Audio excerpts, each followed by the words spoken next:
quantitative financial analyst with the United States Bank. He's a man with deep modeling experience using both R and Python, the two leading state-of-the-art programming languages oriented towards data science. His research interests are diverse, ranging from machine learning to leveraging EM algorithms and Bayesian learning techniques and other econometric models to better understand the pricing of catastrophe bonds and to provide solutions to other problems. He is also a man with a great love for African and the African youth. I know we can't put our hands together where we are, but please can we welcome to our midst Mr. Dickson Nkwantabisa, the keynote speaker for today's training. Mr. Dickson, over to you, sir. Thank you. Thank you, ladies and gentlemen. First of all, I'd like to apologize that I am late for this all-important gathering of great minds. My time difference, I thought it was going to be 6 a.m. my time, that is 10 a.m. the time that Joshua gave me, but it seems that it ended up at 5 a.m. So Joshua had to call me. I'm like, I have everything set up. I was just waiting for 6 o'clock to join. So I'm really sorry about that. And so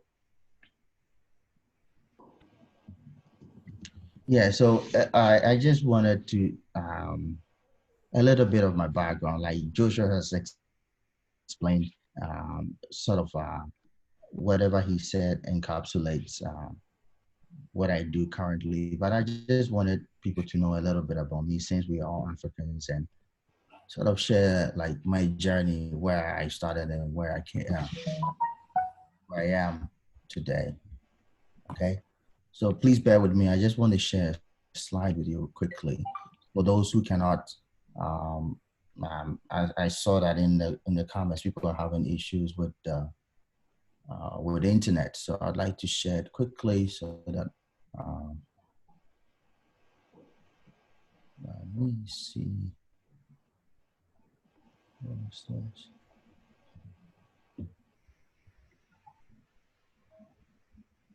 Can anybody see my? Can everybody see my screen?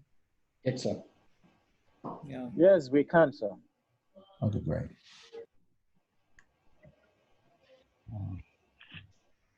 So a little bit about me. Let me tell. Are you seeing my slides? Because it doesn't show here. It doesn't show what I'm seeing. But let me start sharing it.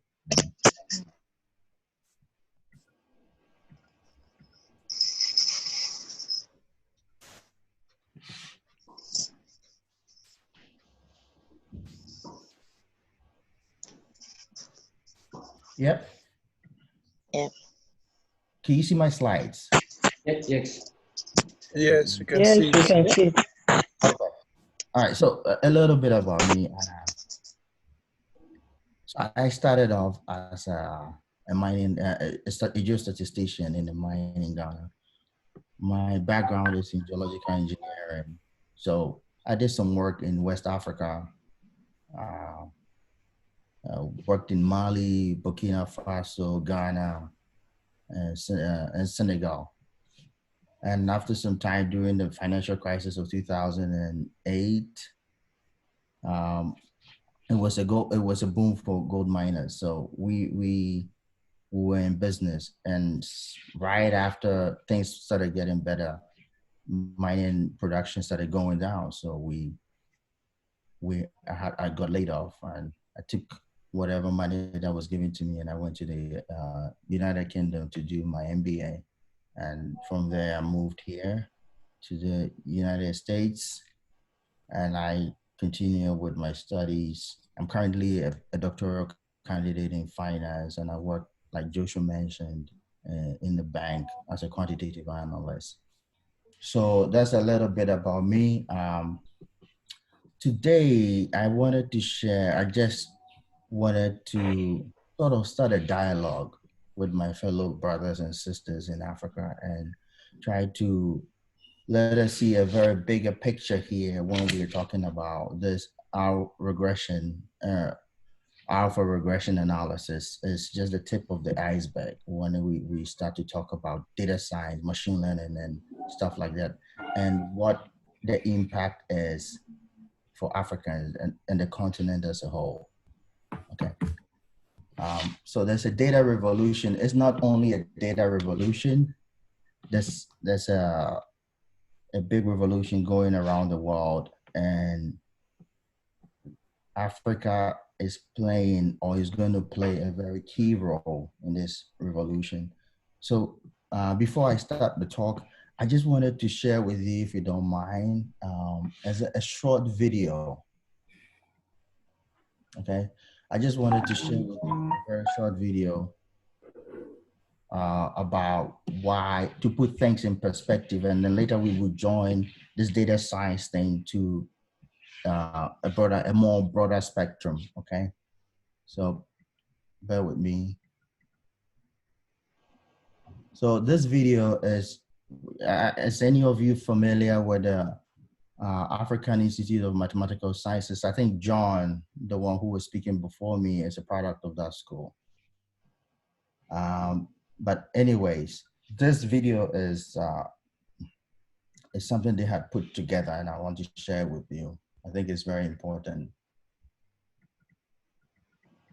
That's my video.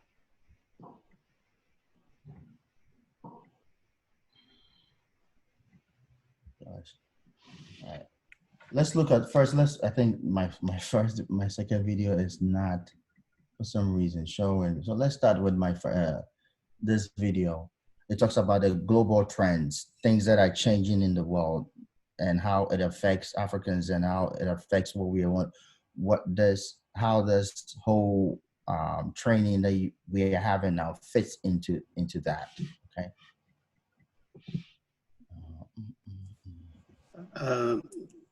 Mr. Dickson. Yes, are you seeing? Can you please put your slides in full screen mode? Yes, but I want to be, if I stop playing it, it will come into full screen mode, but please bear with me. Okay. Yeah, sure.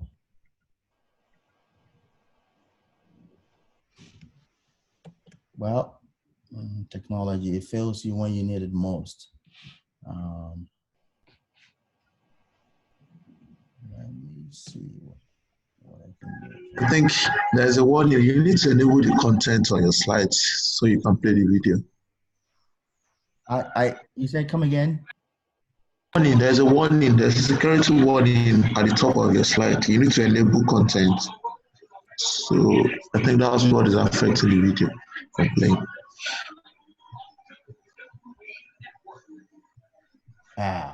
Thank you. Thank you so much. Yeah, this is autosave. I don't know why it autosave, but let's see. All right, so I need to show you not everything, but I'm going to show you just the part that it talks about this global rebalancing and how it's important to Africa. Dominic is the Global Managing Director of McKinsey, where he has worked for over 25 years serving clients across a range of industries and geographies. Prior to his position as global, so I came across this video when I was doing my MBA back in 2014, and these were trends that like global leaders were talking about. They were seeing these shifts in the global economy where monies and opportunities are moving from the West to other places in the world. Okay, so let's listen to for just 2 minutes. We'll have 3 billion new middle-class consumers by 2030. That is unprecedented in human history. We've never seen anything of that scale. Just to put it in, come on. Again, rank order, if you will. If we think about the Industrial Revolution,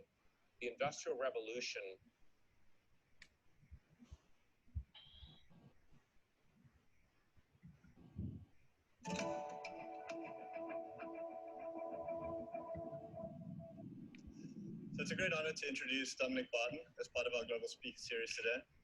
Dominic is the Global Managing Director of McKinsey, where he has worked for over 25 years serving clients across a range of industries.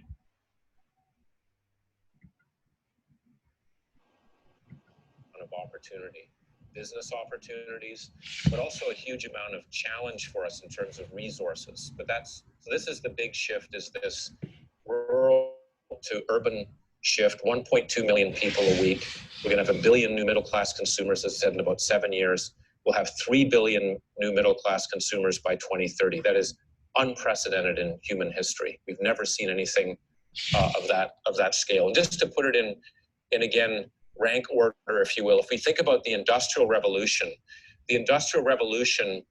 had about a tenth of the people and took about 100 times as long to be able to have a transformation. So the Industrial Revolution, which is seen as if you think about it in our human history, as a major discontinuity, is a speed bump compared to what we're seeing here. So again, it's just to give you a sense of the scale of what's actually happening. And this is where those 3 billion new middle class consumers are going to come from. We know about China, we know about India. We should not forget about Africa. And just to give you a factoid, in Nigeria this year, there will be more babies born than all of Europe combined, right? So we have images, right, of Nigeria, some corrupt, terrible infrastructure, backward place. It is actually one of the youngest populations in the world, a dynamic place. A lot of amazing businesses are being born right now as we go through it. If you talk to the CEO of Procter & Gamble or GlaxoSmithKline Beecham and so forth, they will say their future CEO is now working somewhere in Africa, right? It used to be that was the case in Asia.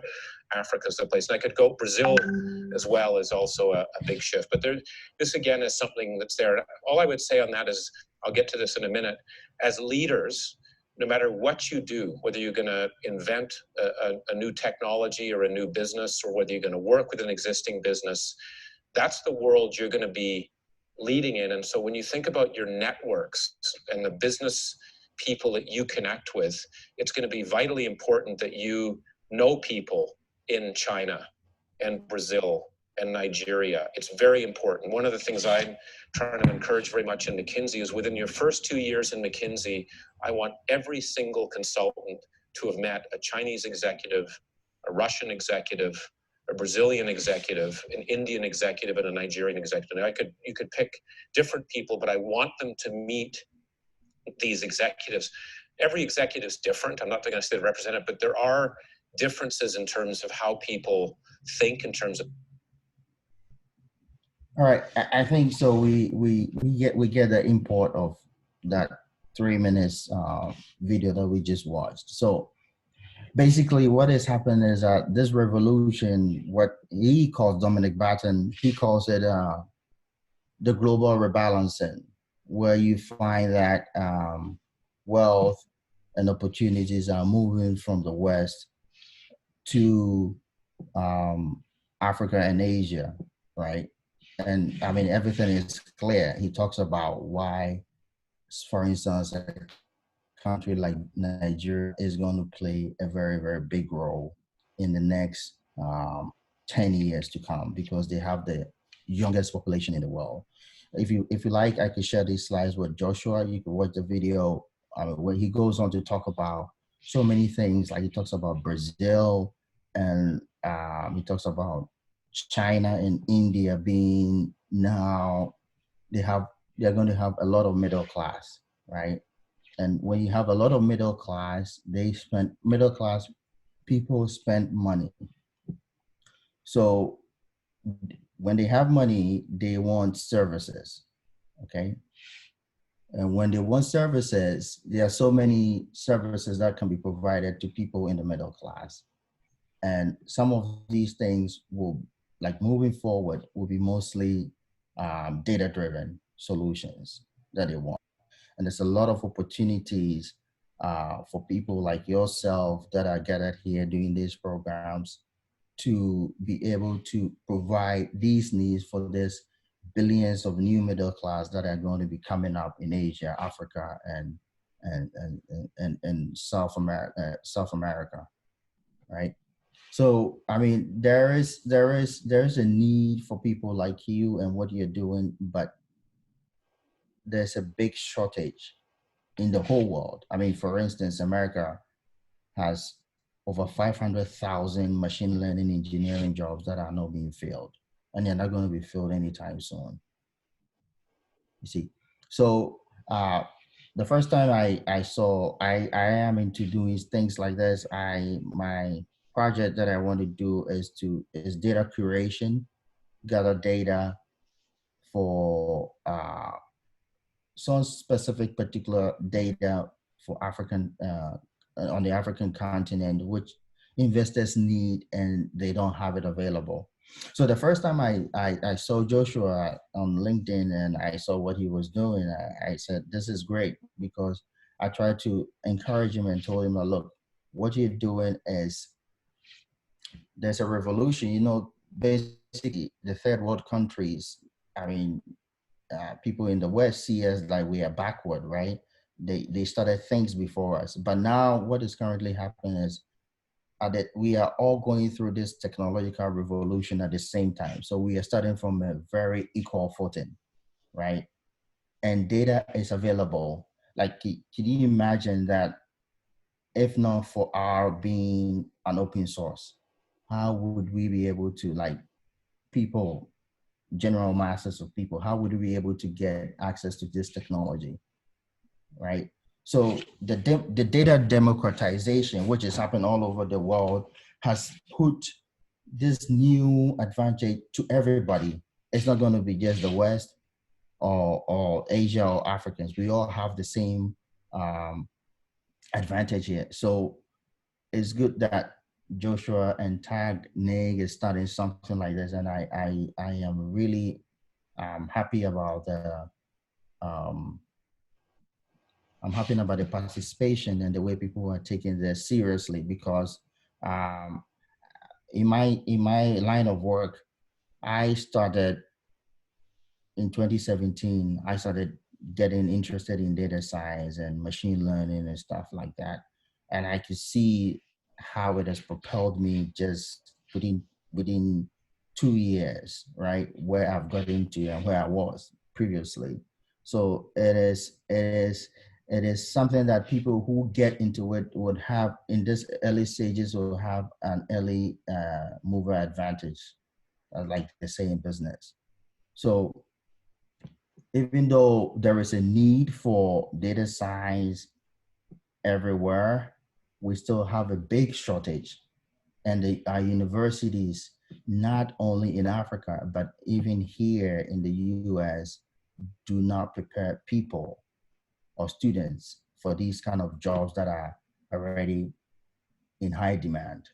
So there's another video from the African Institute of Mathematical Sciences that I wanted to show you briefly, just to put things also again in perspective, to show where the need for data science and these skills that you are acquiring now, how it will impact the planet and Africa as a whole, okay?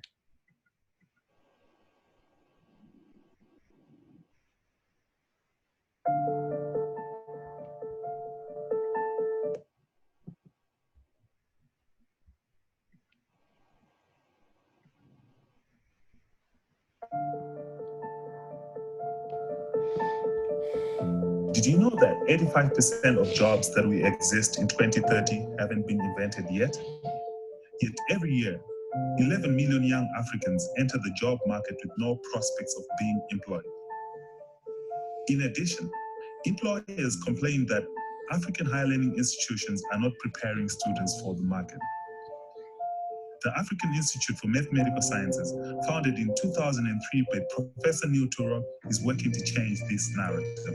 We're here to build a knowledge ecosystem which will impact the whole of society, from changing the life chances of kids to sparking innovation in industry and placing Africa on the leading edge of discovery. Since the establishment of the first center in Cape Town, South Africa, AIMS has graduated over 1,900 alumni from 43 countries at our centers in South Africa, Senegal, Ghana, Cameroon, Tanzania, and Rwanda. At least 30% of our alumni are women, and over 70% of all graduates remain on the continent post their education at AIMS. In 2018, we launched the African Masters in Machine Intelligence program, the first of its kind in Africa at our campus in Rwanda. AMI is a one-year intensive program. It will provide brilliant young Africans with state-of-the-art training in machine intelligence and its application. It will open the doors of world-class research and building new technologies. There is a revolution going around the world and about machine intelligence. So I wanted to be part of this revolution. The lecturers and those who will come are experts in the domain. They are coming from around the world. They're coming from Google and Facebook. And this is also, I wanted to take advantage of the experience of those experts that will come and use it as a springboard for my future projects. Yeah, so I think it was also clear that the current education system is not even ready to provide what is needed for the skills needed for students when they graduate and go out to the industry. I, for one, picked R on my own. I self-learned R with no computer science background. I was never taught this in school. But these are the skill sets that are going to differentiate you from other people on the job market. So I encourage everyone to take this seriously and continue to learn more and more. This is just the beginning. I mean, regressions are just the beginning. There's so many information out there. There's so many databases. R is a free software, so is Python, right? And there's a lot of documentation and data around to play with. So once you get a handle on the syntax of R, there's so much data and so much training that you can have so that you can start building your skill set in this new data race to the top. One other thing that I would like to mention is that as we go through our individual struggles and try to, in our individual pursuits, we should also try to think about a more holistic approach and try to connect deeper with other people who are interested in what we do. And this is how we spark innovation. You start a dialogue, right?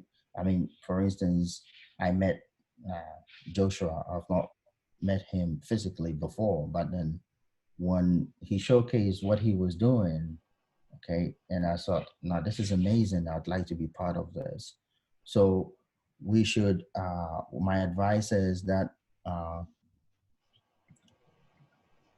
we should connect more, like what we are doing now. We should connect more, and everybody needs a mentor. That's another thing that I'd like to mention, that we all need mentors, because you need somebody to be responsible to. Once you have somebody you can look up to, it helps you to have this internal resolve to go through whatever you want to. I mean, we are coming from a place where it's difficult to get support. I mean, we complain a lot, there's no support in the system doesn't support. But then there's a new tide that is going around and is blowing things in our favor, because people in what we call the emerging markets like Africa, Brazil, Asia, we have a very young population, and this is what is going to go in our favor.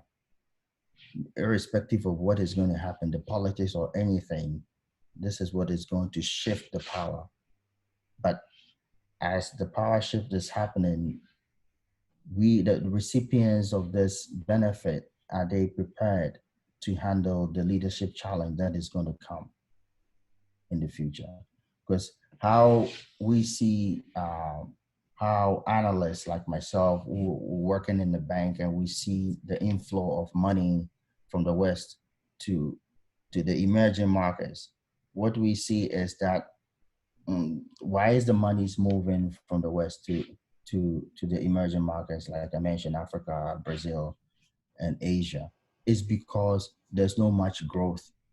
I mean, the Western countries are capped, like they've matured, they are matured economies. So if you're an investor, you do not have enough, you cannot make enough return on your money, right? So it's like you're trying to feed a matured person food. They're not going to grow in size, right? But when you feed a baby who has a great growth potential, you see the difference. So investors are sitting down and saying that, where do we put our money? Where do we invest our money? And they see that, oh, there's this young market in the emerging markets, and we can get returns for our money.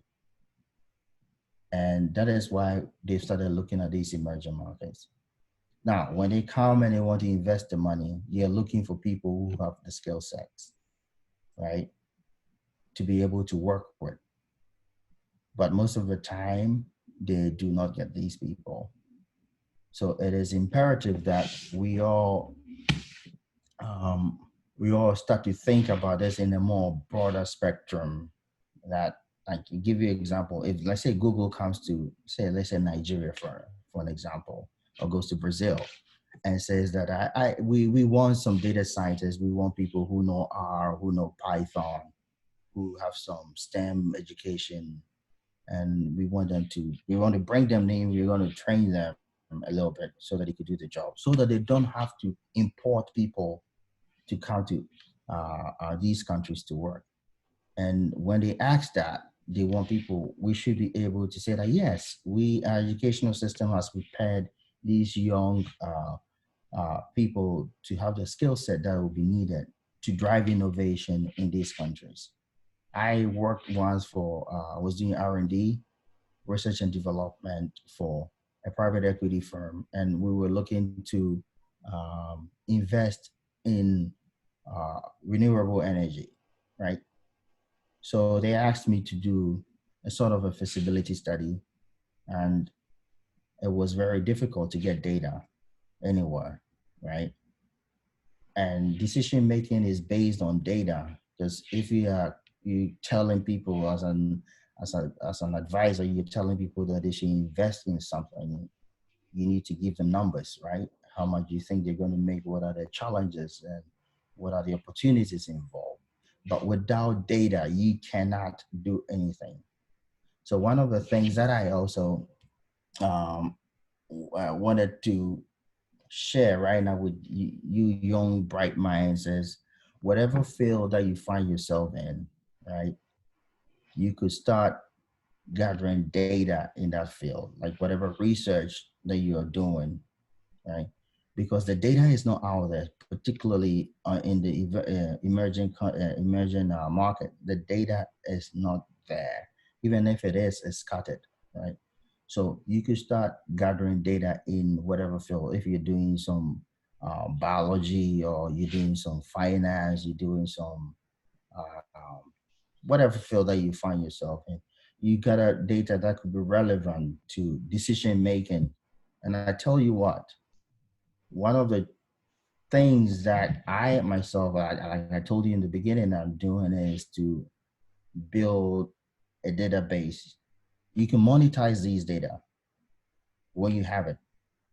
So I just wanted to share with you guys that, since you are like-minded people like me, I think that it would be something to share and see if you have data in your field, you can start gathering it and you can monetize it, you can sell it, basically, right?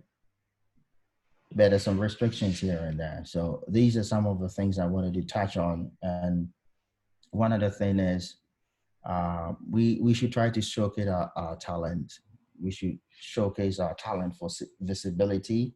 We should celebrate people that are doing great in our society, so that the world knows, right? The world knows that, yes, we have a different story. When typically in the past, our story was told by somebody else to their benefit, right? But now we are in a social media age, right? Where information moves so fast and it's easily accessible. We could use this platform to promote some of the good things that are happening on the planet, on the continent, and let people, I think somebody raised the question. I'll be happy to take it if there's still time.